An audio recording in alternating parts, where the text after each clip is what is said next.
Tara Wood. Good evening, Madam Mayor, Honorable Council members. My name is Tara Wood. I live in District 5 with my spouse and 6-year-old. I'm here on behalf of Peoria for Palestine. Why haven't we passed a ceasefire resolution here in Peoria? Is it something about the language in the resolution in the past? Is it that you think you'll be taking a side? Do you believe that this is not an issue for local government? Do you feel not informed enough to make the decision? If it is the language, let's sit down together as human beings, dedicate ourselves to principled compromise to ensure the resolution contains language important to all parties. Let's add our city to the growing list of cities around the country, over 100 as of March, who are saying we demand an immediate and permanent ceasefire in the region. We demand the release of all Israeli hostages. We demand the release of all Palestinian children and the Palestinians who are detained without charge. We demand an end to military funding to a state being accused of countless war crimes.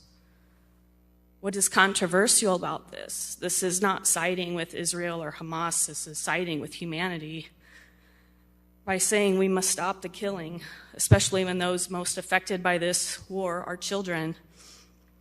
By remaining neutral at this point, it looks like we cannot decide between the killing of innocents and humanity. What is wrong with us that we have not said as a city, stop? One reason that has been given is that local government does not affect foreign policy, not directly, I guess, but actions by local governments give federal leaders an idea of what Americans from across the country are thinking and feeling, and this informs their policy.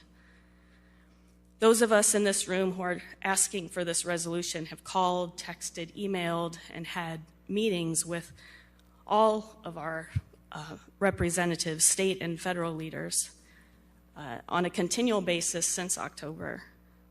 They are not listening.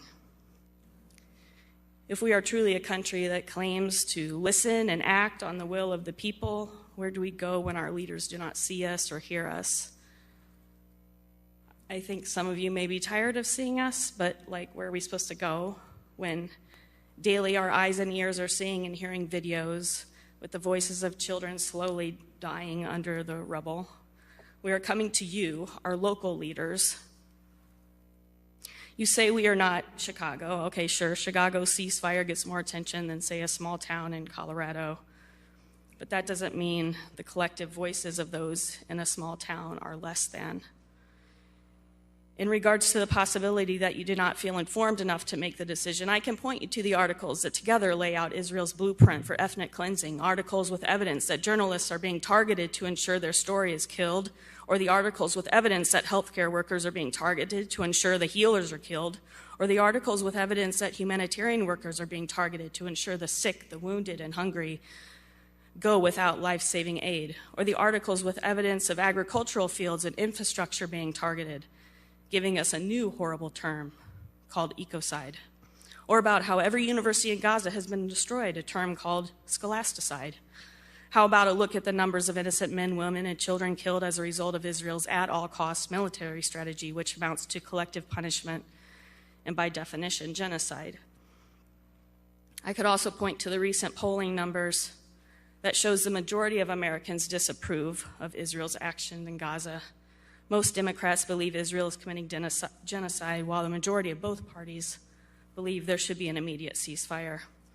So please let us know what we can do to help put Peoria on the list of cities that has refused to stay neutral on an issue where one side results in more killing and the diminishing possibility of hostages being released while living, and the other side being an immediate and permanent ceasefire. You know, not long ago, I heard someone say that it is inhumane to have chickens next to barking dogs.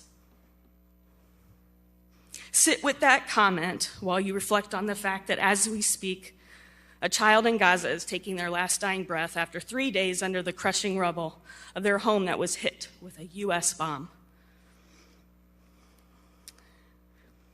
My time's almost up. Thank you for your time and your thoughtful attention tonight. I appreciate it.